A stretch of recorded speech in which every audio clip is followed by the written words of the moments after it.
காலத்தில் சுவாமி ராமானுஜர் பிக்ஷை எடுக்கக்கூடிய கால விசேஷங்களில் திருவரங்க திருப்பதியின் நிர்வாகங்களை எல்லாம் அவர் செம்மைப்படுத்தி வைக்கிறார் என்பதை பொறுக்காத ஒரு சிலர் அவருக்கு சமர்ப்பிக்கக்கூடிய அன்னத்தில் விஷம் வைத்து அவரை கொன்றுவிட வேண்டும் என்பதாக தீர்மானித்து அதற்குரிய முயற்சிகளில் இறங்கினார்கள். அதுபோன்று தான் பிக்ஷைக்கு எழுந்தருளக்கூடிய சமயத்தில் ஒரு இல்லத்தரசியின் மூலமாக நிர்பந்தம் செய்து சுவாமிக்கு விஷம் வைக்கப்பட்ட அன்னம் பிக்ஷையில் அளிக்கப்பட்டது. யாரோ தன்னுடைய வாழ்க்கையை விரும்பவில்லை என்பதை உணர்ந்தவரான சுவாமி ராமானுஜர் தன்னால் அவர்களுக்கு ஏன் இப்படி ஒரு பாபம் நேரிட வேண்டும் என்பதாக நினைத்து தானே உபவாசம் இருக்க ஆரம்பித்து விட்டார். ஆனால் எம்பெருமான் இதை பொறுத்துக் கொள்வானா அல்லது ராமானுஜருடைய ஆச்சாரியர்கள் இதை பொறுத்துக் கொள்வார்களா? அன்பர்களே, முன்னமேயே அடியன் ஒரு விஷயத்தை சொன்னேன். திருக்கோஷ்டியூர் நம்பிகள் என்பவர் பரம பாகவதத்தமர் மகாத்மா. பகவத் ராமானுஜரிடத்தில் திருக்கோஷ்டியூர் நம்பிகளுக்கு இருக்கக்கூடிய பிரியம் சொல்லில் அடங்காது. அந்த திருக்கோஷ்டியூர் நம்பிகளை ஒரு சிலர் சரியாக புரிந்து கொள்ளாமல் அந்த திருக்கோஷ்டியூர் நம்பியை தவறாக சித்தரிக்கின்றார்கள். தற்காலத்தில் வெகு சுலபமாக அந்த பிரச்சாரங்கள் நடைபெற்று விடுகின்றன. ஏதோ ராமானுஜருக்கு எதிரியை போல, ஆங்கிலத்தில் வில்லன் என்கிறோம் அல்லவா, அதுபோன்று திருக்கோஷ்டியூர் நம்பி சித்தரிக்கப்படுகின்றார். ஆனால் ராமானுஜரிடத்தில் திருக்கோஷ்டியூர் நம்பிக்கு எத்தகையதொரு பரிவு என்பதை நாம் இன்றைய உபன்யாசத்தில் பார்க்க போகிறோம். ஏற்கனவே ராமானுஜர் கோபுரத்தில் ஏறி நின்று கொண்டு ஆஹா ஓஹோ என்று தெருவில் செல்பவர்கள் போபவர்கள் வருபவர்கள் எல்லோருக்கும் உபதேசம் செய்து விட்டார் என்பதாகத்தான் சொல்லி வருகிறோம். அது இல்லை இல்லை இல்லை இல்லை இல்லை என்பதாக அடியன் நன்கு பிரமாணங்களை எடுத்து பல முறை சொல்லி இருக்கிறேன். பல பெரியோர்கள் பல மகான்கள் அடியனிடத்தில் நேரிலும் தொலைபேசி வாயிலாகவும் தங்களுடையதான ஆசீர்வாதத்தை தெரிவித்திருக்கிறார்கள். நன்கு மனதில் நிலைத்து வைத்துக் கொள்ளுங்கள். ராமானுஜர் கோபுரத்தின் மீது ஏறி இருந்து கொண்டு மந்திரங்களை வாரி இறைத்து விடவில்லை. ஏன் முதலியாண்டான் கூரத்தாழ்வான் முதலானவர்களை கூட பரீட்சை செய்துதான் திருக்கோஷ்டியூர் நம்பிகள் திறத்தில் மந்திரங்களை எல்லாம் அவர்கள் பெற வேண்டும் என்னும் பொழுது எல்லோருக்கும் அப்படி வாரி இறைத்து விடுவாரா? ஆங்கிலத்தில் லாஜிக் என்கிறோம் அல்லவா, அதுபோன்று பொருந்தக்கூடியதா இருக்க வேண்டும். ஒட்டி வரக்கூடிய சரித்திரத்தை தான் நாம் சொல்ல வேண்டும். அதுவும் நடைபெற்றதை சொல்ல வேண்டுமே தவிர்த்து நாம இஷ்டத்திற்கு குரு பரம்பரைகளை எல்லாம் மாற்றி எழுதக்கூடிய வல்லமை நமக்கு யார் அளித்தார்கள்? நம் பெரியோர்கள் அதை ஒப்புக்கொள்ள மாட்டார்கள். அதுபோன்று தான் திருக்கோஷ்டியூர் நம்பிகளும் தவறான தீய எண்ணம் கொண்டவராக சித்தரிக்கப்படுகின்றார். ஒரு பொழுதும் இல்லை. ராமானுஜரிடத்தில் திருக்கோஷ்டியூர் நம்பிகளுக்கு இருக்கக்கூடிய பரிவு இப்பொழுது நம்மால் உணரப்பட போகிறது. பல நாட்கள் ராமானுஜர் பட்டினி இருக்கின்றார். எத்தனையோ நாட்கள் தான் தன்னுடைய சிஷ்யர்களுக்கு காலக்ஷேபம் சொல்வது, ஏனைய ஆச்சாரியர்களிடத்தில் தான் சென்று அவர்களிடத்தில் காலக்ஷேபம் கேட்பது, திருவரங்க பெருமாளையர் முதலான பெரியோர்கள் திறத்தில் அவர்களுக்கு கைங்கரியம் செய்து கொண்டு காலக்ஷேபம் கேட்பது, இப்படித்தான் ராமானுஜருடைய காலம் கழிந்து கொண்டிருக்கிறது.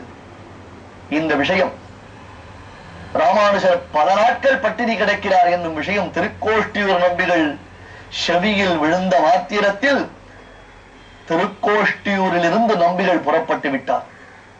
தன் சீடனை காண வேண்டும், தன் சிஷ்யனை பார்க்க வேண்டும் என்பதாக பேராவல் ஒந்தித்தள்ள திருக்கோஷ்டியூரில் இருந்து நம்பிகள் வெகு வேகமாக வர காவிரி, தெற்கு காவிரி, அந்த காவிரி நல்ல மதிய பொழுது, அதுவும் காவிரியில் எப்படி தண்ணீர் இருக்கும் என்பதை நாம் பார்த்து வருகிறோம் அல்லவா.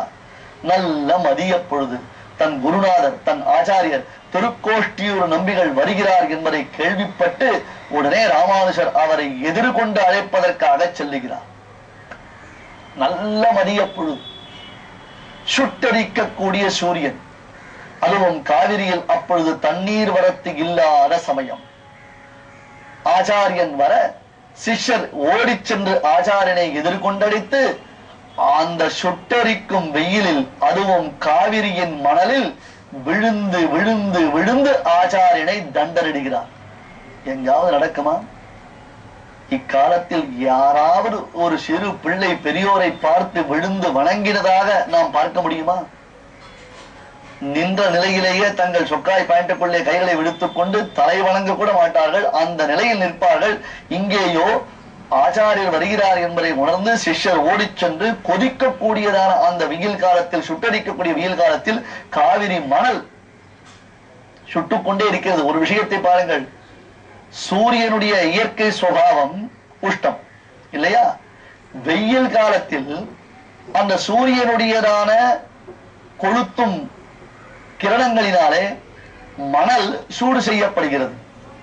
மணலினுடைய இயற்கை தன்மை சுடுகையோ இல்லை, சூரியனுடைய சம்பந்தத்தினாலே மணலுக்கு சூடு அதிகமாகிறது இல்லையா? அப்பொழுது வெயில் காலத்தில் நாம் என்ன செய்கிறோம்? தலையில் தொப்பி அணியாமல், குல்லாய் அணியாமல், கொடை இல்லாமல் கூட நம்மாலே செல்ல முடியும். ஆனால் பாதத்தில் செருப்பு இல்லாமல் நடக்க முடியுமோ? உண்மையில் சூரியனிடமிருந்து உஷ்ணத்தை வாங்கி பிரதிபலிக்கக்கூடிய மணல் சூரியனை காட்டிலும் அதிகமாக சுடுகிறது. ஆனால் உண்மையிலேயே உஷ்ணகோரமாக விளங்கக்கூடிய சூரியன் அந்த அளவுக்கு சுடவில்லை. பார்த்தீர்களா? இப்பொழுது ராமானுஜர் அந்த மணல் வெளியில், காவிரியின் மணல் வெளியில் விழுந்து விழுந்து சேவித்துக் கொண்டே இருக்கிறார். என்ன செய்ய வேண்டும் ஆச்சாரியர்? ஐயோ கொதிக்கிறதப்பா, போரும், சற்றே நிறுத்து நிறுத்து நிறுத்து, போரும் என்பதாக சொல்ல வேண்டும் அல்லவா? வாய் திறந்த ஒரு வார்த்தை போரும் என்று சொல்லவே இல்லை. ராமானுஜரும் தன் குருவை தான் விழுந்து சேவிப்பதை நிறுத்துவதாக இல்லை. அதுவும் சேவிப்பது என்றால் என்ன? இவர்கள் கை கூப்பி தலையை வழங்குவதா? அது இப்படி சில தற்காலத்தில் இப்படி ஏதோ சொல்கிறார்களே, அது போன்ற காரியமா? சாஷ்டாங்க பிரணாமம், உடம்பில் 8 அவயவங்களும் பூமியில் படும்படியாக, நல்ல மாறு, வயறு, கழுத்து பகுதி இவை அனைத்தும் பூமியில் படும்படியாக நெடுஞ்சாங்கடையாக விழுந்து சேவிக்கும் பொழுது அந்த மணல் கொதிக்க கொதிக்க கொதிக்க குருநாதர் வாய் திறக்கவில்லை, சிஷ்யரும் ஒன்றும் சொல்லவில்லை, சேவித்துக் கொண்டே இருக்கிறார். ராமானுஜருடைய திருமேனி வாடிக்கொண்டிருக்கிறது. அப்பொழுது ராமானுஜருக்கு அருகில் ஒரு சிஷ்யர் இருக்கிறார். அந்த சிஷ்யருக்குத்தான் பிரணதார்த்திஹரர் என்பதாக பெயர். காஞ்சி வரதராஜ பெருமானுடைய சிறியதொரு உற்சவர் திருமேனி. அதாவது பெருமானுடையதான உற்சவ காலங்களில், குறிப்பாக தீர்த்தவாரி திருநன்னாள் முதலான சமயங்களில் இந்த பிரணதார்த்திஹரர் வெகு வைபவமாக கொண்டாடப்படுவார். பெருமானுக்கு புராணம் வாசிக்கக்கூடிய பல்லவ உற்சவம் முதலான உற்சவங்களில் இந்த பிரணதார்த்திஹரன் வெகு விசேஷமாக கொண்டாடப்படுவார். அத்தகையதொரு பெருமான் பிரணதார்த்திஹரன் சேவிப்பவர்களுடைய கஷ்டங்களை எல்லாம் நிவர்த்தி செய்பவன் என்று வரதராஜ பெருமாளுக்கு பெயர். அந்த திருநாமத்தை உடையவர் ஆத்ரேய வம்சத்தில் பிறந்த ஒரு சுவாமி இப்பொழுது ராமானுஜரிடத்தில் சிஷ்யராக இருந்து கொண்டிருக்கிறார். கிடாம்பி வம்சத்தில் பிறந்தவர். அவருக்கு கிடாம்பியாச்சான் என்பது திருநாமம். பிரணதார்த்திஹரர் என்பதாக பெயர். அவர் ராமானுஜருடைய சிஷ்யர். ராமானுஜர் திருக்கோஷ்டியூர் நம்பியுடைய சிஷ்யர். திருக்கோஷ்டியூர் நம்பிகள் என்னும் தன்னுடைய ஆச்சாரியரை சிஷ்யராக ராமானுஜர் விழுந்து விழுந்து சேவிப்பதை ராமானுஜருடைய சிஷ்யரான பிரணதார்த்திஹரர் என்னும் கிடாம்பியாச்சான் அருகில் இருந்து பார்த்துக் கொண்டிருக்கிறார். அவ்வளவுதான். எங்கிருந்து ஒரு ஆவேசம் வந்ததோ தெரியவில்லை, எங்கிருந்து ஒரு கோபம் வந்ததோ தெரியவில்லை. போரும் இந்த ஆச்சாரிய சிஷ்ய பாவம். என்ன ஆச்சாரியன், என்ன சிஷ்யன், இப்படியும் உண்டா சுவாமி? எவராவது கருமுகில் மாலையை நெருப்பிலிட்டு காய்ச்சுவார்கள் உண்டா? நல்ல அழகியதான கருமுகில் மாலை, அந்த கருமுகில் மாலையை கொதிக்கக்கூடிய எரியக்கூடிய நெருப்பில் அப்படியே தணலில் இட்டு வதக்குவர்கள் உண்டா? அது போன்று எங்கள் ஆச்சாரியர் பகவத் ராமானுஜர் தளர்ந்த திருமேனியாக சுகுமாரமான திருமேனி உடையவரான எங்கள் ராமானுஜரை மறுபடியும் மறுபடியும் இந்த சுட்டரிக்கக்கூடிய மணல்வெளியில் விழுந்து விழுந்து சேவிக்க சொல்லிக் கொண்டிருக்கிறது. நீயும் ஒரு ஆச்சாரியனா? போரும், எங்கள் சுவாமி சேவித்தது போரும், இனி அவர் சேவிக்க கூடாது என்பதாக ராமானுஜர் சேவிப்பதை அப்படியே பாய்ந்து சென்று அவரை கட்டிக்கொண்டு தடுத்தார் பிரணதார்த்திஹரர் என்னும் கிடாம்பியாச்சான்.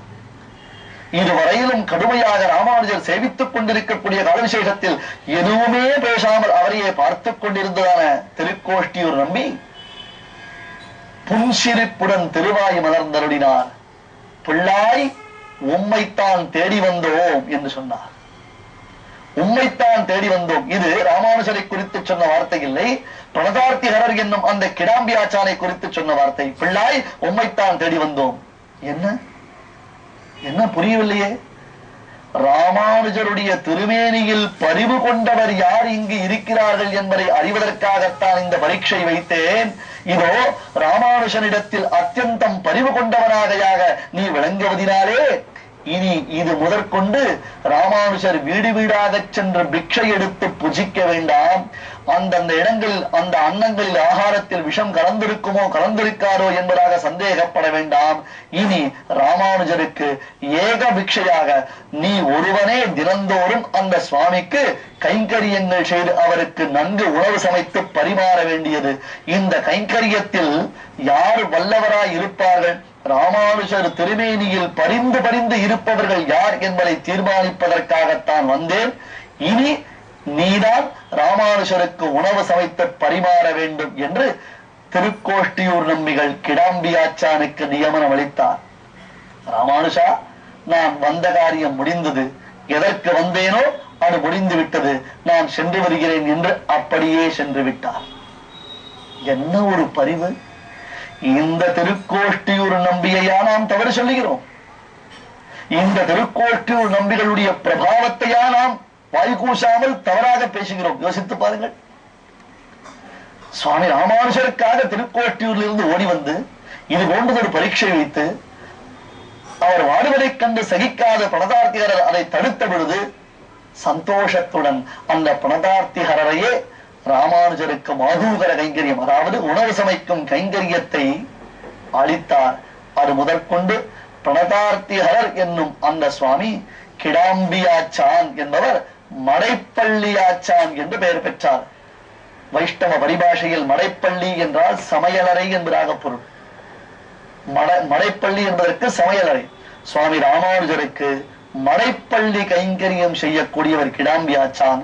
அந்த கிடாம்பியாச்சானின் வம்சத்தில் பிறந்த ஆத்ரேய ராமானுஜாச்சாரியர் கிடாம்பி அப்புள்ளார் சுவாமி ஸ்ரீ வேதாந்த தேசிகனாருடைய மாமா. ஆகையாலன்றோ ராமானுஜர் மூலமாக தனக்கு சம்பிரதாயம் கிடைத்தது என்று சுவாமி ஸ்ரீ வேதாந்த தேசிகன் யதிவரனார் மடைப்பள்ளியுள் வந்த மனம் எங்கள் வார்த்தையுள் மன்னியதே என்று கொண்டாடுகிறார். இப்படி ராமானுஜருக்கு ஏற்பட்ட பேராபத்து நீங்கி மறுபடியும் திருவரங்க திருவை செம்மைப்படுத்த ராமானுஜர் தன்னை தயார்படுத்திக் கொண்டார். இன்னமும் பல அற்புதமான சரித்திரங்களை தொடர்ந்து பார்க்கலாம்.